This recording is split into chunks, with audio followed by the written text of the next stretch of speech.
আসল বাড়ি কেউ কাজে লাগাচ্ছে এবারে জগদ্ধাত্রী পুজোয় অম্বিকা।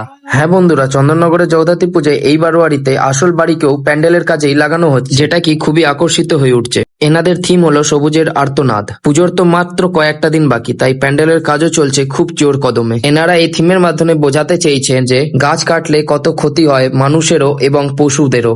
আজকাল বড় বড় বিল্ডিং ফ্ল্যাট যা তৈরি করছে গাছপালা কেটে, সেটাই এই থিমের মাধ্যমে বোঝানো হয়েছে। প্যান্ডেলটির কাজে লাগানো হচ্ছে সিমেন্ট, মাটি, বিচালি, আরো অনেক কিছু। বেতের ঝুড়ি দিয়েও প্যান্ডেলের অনেক কিছু কাজ করা হচ্ছে। আমি যা দেখে বুঝলাম চন্দননগরে এটিও একটা খুব আকর্ষিত প্যান্ডেল হতে চলেছে।